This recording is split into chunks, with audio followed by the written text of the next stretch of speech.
start with your initial reaction to what you saw unfold in New Delhi earlier today, the statements from the Prime Minister, the EU leadership, and even the optics and tone of the announcement. What really stood out for you?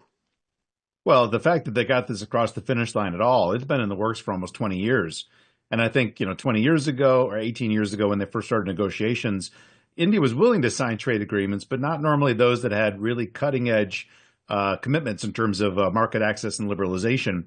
And as we saw, I think really during Modi's second term, this big turn in India that was really becoming a lot more interested in trade agreements that had groundbreaking provisions. You saw this kind of steady stream of India's recent deals having firmer and firmer and deeper commitments. And so wasn't surprising this thing started to move.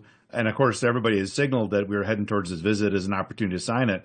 But, what a celebration. A quarter of the world's population, a massive percentage of world trade coming together under a pretty significant trade agreement. So not surprising at all that the optics were quite good because the substance is quite good.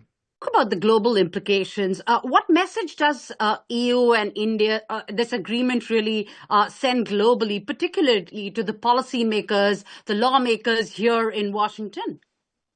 Well, to some extent, I think for both Brussels and for Delhi, it kind of shows, this ability to differentiate security and commercial, because when India thinks about its major security concerns, whether it's China or Pakistan, Europe tends not to weigh in very heavily when there's crises.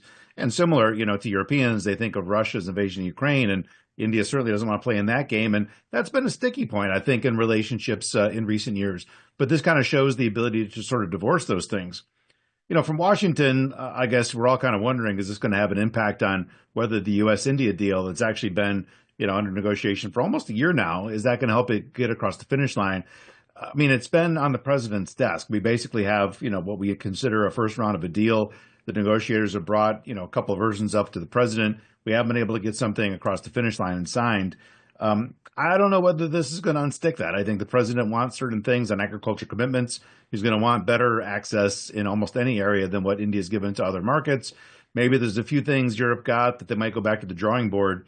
But I think, to me, like the bigger signal, apart from what it means for the White House, is the fact that as India thinks about shoring up new partnerships, when they don't look at the United States quite as stable as it was before, at least they continue to lean towards U.S. friends and allies. You get the high visible BRICS summit and SCO summit, and I get a lot of questions about whether India, China, there's this new partnership. But you really kind of see India's substantive commitments have mostly been with Australia, with New Zealand, with UK, with Europe, with Japan, with some of the commercial agreements announced in the Prime Minister visit to Tokyo.